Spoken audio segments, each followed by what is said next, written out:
दोस्तों आज ही मैंने यारा नाम की मूवी को देखा है जो कि आज ही G5 पर रिलीज हुई है।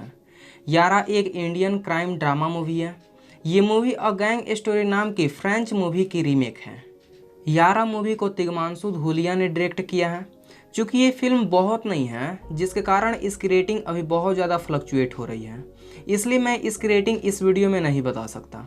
अगर आप इसकी रेटिंग देखना चाहते हैं तो सिंपली आप गूगल पर सर्च कर सकते हैं। फिल्म के लीड रोल में हम विद्युत जामवाल, अमित साध और श्रुति हासन को देख पाते हैं।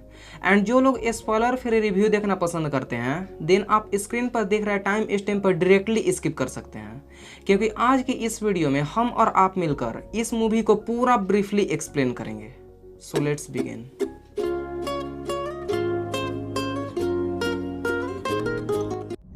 तो मूवी की शुरुआत होती है 20 साल बाद से और फिर 20 साल पहले की स्टोरी दिखाने लगते हैं। तो मैं इस मूवी को एक्सप्लेन करने के लिए 20 साल पहले से ही शुरू करूंगा ताकि आप लोग इस मूवी को क्लियरली समझ पाएं। चांद लोहार बंदूक बनाने का व्यापार करता है और ये दो बच्चों को भी अपने साथ रखता है, फागुन और मितवा। फागुन इसी का बेटा है और मितवा इसके दोस्त का। फागुन और मितवा में बहुत अच्छी दोस्ती है। एक दिन चांद के बंदूक से किसी आदमी ने ठाकुर के भाई को गोली मार दी, जिसके कारण ठाकुर ने भी चांद को उसी की बंदूक से मार डाला। अपने पिताजी को अंतिम संस्कार करने के बाद अब वे दोनों बस पकड़कर कहीं जा रहे थे और उसकी एक आदमी से मुलाकात होती है जिसका नाम चमन चाचा होता है।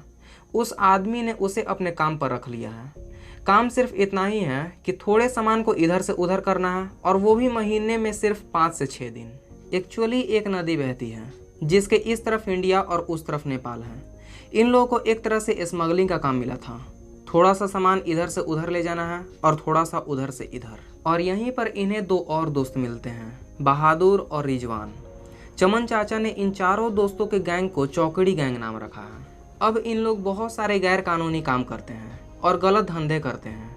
एक दिन ठाकुर इसके घर पर आ जाता है और पटना में नक्सली बन के बैंक रॉबरी का काम देता है। मितवा तो इस काम को करने से इनकार कर देता है, लेकिन चमन चाचा के समझाने पर फिर वो मान जाता है और इसी बैंक रॉबरी के दौरान चमन चाचा की डेथ हो जाती है। फागुन को बचपन का सब याद रहता है कि ठाकुर ने ही मेरे पिताजी को मारा था। इन लोग मिलकर ठाकुर और उसके आदमियों को टपका डालते हैं। उसका सिर्फ एक आदमी बचता है, फकीरा। फकीरा की इन लोगों से दोस्ती हो जाती है।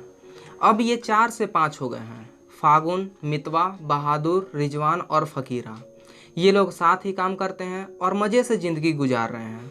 ये लोग मिलकर कच्चे दारू भी बनाते हैं। एक दिन ये लोग कुछ काम से दिल्ली जाते हैं और वहाँ फागुन की मुलाकात सुकन्या नाम की लड़की से होती है।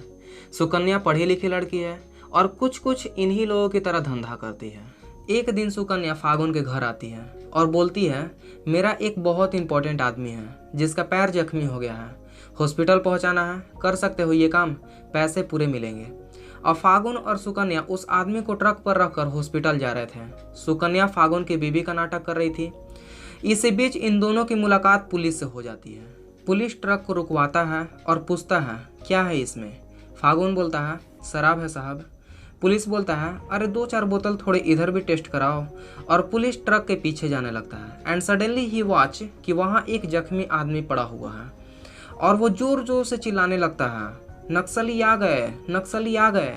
और इन लोग पकड़े जाते हैं। फिर इन लोग जैसे तैसे करके पुलिस के हाथों से छूटकर ट्रक लेकर वहां से भाग जाते हैं।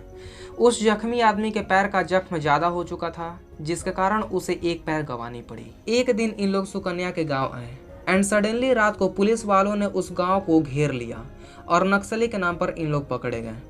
पुलिस वालों ने इन लोगों को खूब मारा। दरअसल पुलिस वाले भी जानते थे कि ये नक्सली नहीं है, ये लोग कच्चे शराब बनाते हैं और स्मगलिंग करते हैं। ये लोग सिर्फ नक्सली का कुछ साथ देते हैं। अब ये बात अदालत तक पहुंची तो अदालत ने रिजवान शेख और बहादुर को 7 साल की सज़ा, मितवा को 4 साल की सज़ा और फागुन को 10 साल की सज़ा सुना दिया और सुकन्या को कोई सज़ा नहीं होती। ये बात बताने के लिए 1 साल बाद सुकन्या फागुन से मिलने आती है और बताती है कि पुलिस वालों ने उसके साथ बहुत गलत किया एंड बोला कि ये किसी को मत बताना, मैं भी किसी को नहीं बताऊंगा कि तुम नक्सली हो। 10 साल बाद फागुन जेल से रिहा होता है और फागुन सुकन्या से शादी कर लेता है एंड लीगल तरीके से ज़मीन पर मकानों की खेती करता है। कुछ दिन में वो बहुत बड़ा आदमी बन जाता है। रिजवान और बहादुर भी उससे मिलने आते हैं और उसके काम में साथ भी देते हैं। मितवा का अभी तक पता नहीं चला है, क्योंकि मितवा को सिर्फ 4 साल की सज़ा हुई थी और सिर्फ इतना ही पता चला है कि जेल से निकलने के बाद मितवा विदेश में किसी शकील नाम के आदमी के लिए काम करता है। इन सब दोस्तों में मितवा ही एक ऐसा दोस्त है जो आज भी गलत काम में फंसा हुआ है। मितवा 20 साल बाद अपने पुराने दोस्तों की ज़िंदगी में लौटता है, क्योंकि एक गैंगस्टर उसकी जान लेना चाहता है एंड एक सीबीआई ऑफिसर भी इन लोगों के खिलाफ बड़ी कार्रवाई करके अपना रिटायरमेंट सुधारना चाहता है। चूँकि मितवा फागुन के पास था, जिस कारण फागुन ने रिजवान और बहादुर को खो दिया। यानी मितवा जहाँ काम करता था, उन लोगों ने रिजवान और बहादुर को मार दिया। अब फागुन भी अपने दोस्तों के साथ जाकर शकील को मार देता है, लेकिन बाद में पता चलता है कि इन दोनों का मर्डर फकीरा ने कराया है, जो कि विदेश में है। फागुन सोचता था कि फकीरा मर गया है। अब फागुन विदेश पहुंचकर फकीरा को भी मार देता है और मितवा को बाहर भेजना चाहता है। तभी वो सीबीआई ऑफिसर उसे एक पार्क में बुलाता है और उसे बताता है कि मितवा के कारण ही तुम्हें 10 साल की सजा हुई थी। उसने ही सब कुछ पुलिस को बता दिया था, जिस कारण उसे 4 साल की सजा होती है और तुम्हें 10 साल की। अब फागुन मितवा के पास पहुंचता है और उसे बस टिकट, कुछ पैसे और गन देकर याद दिलाता है कि तू गद्दार है, चौकड़ी गैंग का नाम बदनाम कर दिया। और फागुन वहां से जाने लगता है। तभी गोली की आवाज़ सुनाई देती है। दरअसल मितवा ने खुद को ही गोली मार ली थी। दोस्तों, हासिल और पान सिंह तोमर जैसे फिल्म देने वाले तिग्मांशु धूलिया से ये उम्मीद नहीं थी। यारा में तिग्मांशु दोस्ती का रंग नहीं जमा पाते। इस फिल्म में न ही इंटरटेनमेंट है और न ही कुछ सीख।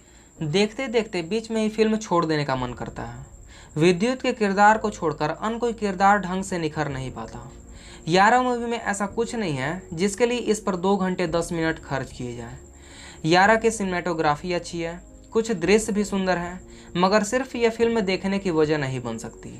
बुलेट राजा, राग देश, साहे बीबी और गैंगस्टर 3 एंड मिलन टॉकी जैसी फ्लॉप फिल्म देने के बाद तिग्मांशु धूलिया को कुछ विचार करना चाहिए। अगर मैं इस मूवी की प्लस पॉइंट की बात करूं तो यारा मूवी के बीच में जो ट्विस्ट आता है वहां देखने में मज़ा ज़रूर आता है। और अगर मैं इसकी माइनस पॉइंट की बात करूं तो इस मूवी की स्टोरी लाइन ही अच्छी नहीं है, जिसके कारण इस मूवी को 2 घंटे 10 मिनट समय देना इरिटेटिंग सा लगता है। ये रिव्यू मेरा एक पर्सनल ओपिनियन है। आई थिंक ये कुछ लोगों के लिए सही होगा और कुछ लोगों के लिए गलत। सो आप इस मूवी को देखने के बाद क्या महसूस करते हैं नीचे कॉमेंट जरूर करना। Have a nice day, take care, bye.